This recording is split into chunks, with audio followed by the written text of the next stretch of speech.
भारत की पूर्वोत्तर सीमा से कुछ ही 100 किलोमीटर दूर म्यांमार में हालात और भी विस्फोटक होते जा रहे हैं। रखाइन राज्य में अराकान आर्मी दो तरफ से हमला झेल रही, एक ओर बांग्लादेश की ओर से घुसपैठ कर रहे रोहिंग्या उग्रवादी और दूसरी ओर से म्यांमार की जुटा सेना की गोलीबारी। ये डबल अटैक न सिर्फ म्यांमार की राजनीति को हिला रहा है, बल्कि भारत और बांग्लादेश की सुरक्षा के लिए भी बड़ा खतरा बन रहा है। फरवरी 2021 में म्यांमार की सेना ने तख्ता पलटकर लोकतांत्रिक सरकार को हटा दिया।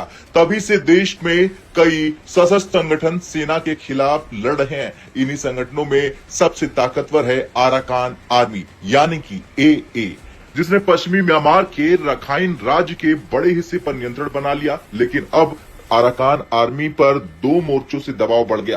उत्तर पश्चिम से सेना के ऑपरेशन और पश्चिम में बांग्लादेश सीमा से रोहिंग्या उग्रवादियों का हमला।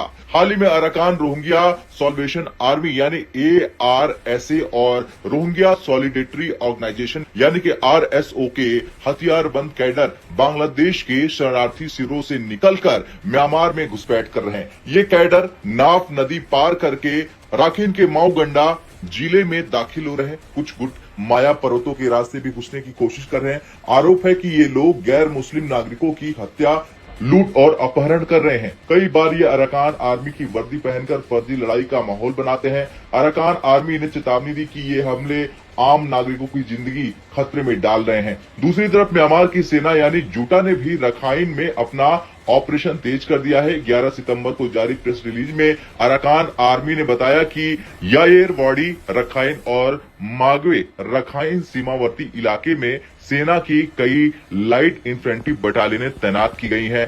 MOC 17 और इन्फेंट्री बटालियन 295 के साथ बड़ी संख्या में नए रंगरूटों को भेजा गया है। मागवे क्षेत्र में जबरदस्त झड़पें हुई है। 5 सितंबर को सुनटेट गांव के पास हुई 2 घंटे की लड़ाई में जुटा सेना पर भारी नुकसान हुआ है। अराकान आर्मी का दावा है कि उसने 60 से ज्यादा सैनिकों के शव, हथियार और गोला बारूद कब्जे में कर लिए हैं।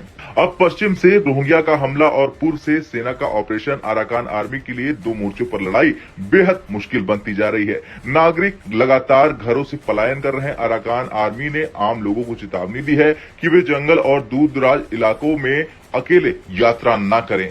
ये संघर्ष भारत के लिए इसलिए चिंताजनक है क्योंकि रखाइन राज्य की सीमा भारत के मिजोरम और मणिपुर से ज्यादा दूर नहीं है। बांग्लादेश सीमा से लगातार घुसपैठ का असर भारत बांग्लादेश सीमा सुरक्षा पर पड़ सकता है। भारत पहले से ही म्यांमार में अस्थिरता के कारण ड्रग्स, हथियारों और शरणार्थियों की तस्करी से जूझ रहा है। अब इस नई जंग ने सुरक्षा एजेंसियों की नींद उड़ा दी है। म्यांमार की सेना चाहे रोहिंग्या को रोकने का दावा करे, लेकिन गृहयुद्ध ने देश को लगभग टुकड़ों टुकड़ों में ही बांट दिया है। अराकान आर्मी पर दो तरफ से हमले न सिर्फ उसकी ताकत की परीक्षा है, बल्कि दक्षिण एशिया में एक और बड़ा संकट खड़ा कर सकते हैं। अब आपका क्या कुछ कहना है? क्या म्यांमार में जो कुछ हो रहा है उसका असर भारत पर पड़ सकता है? हाँ या ना पे कमेंट करके जरूर बताएं।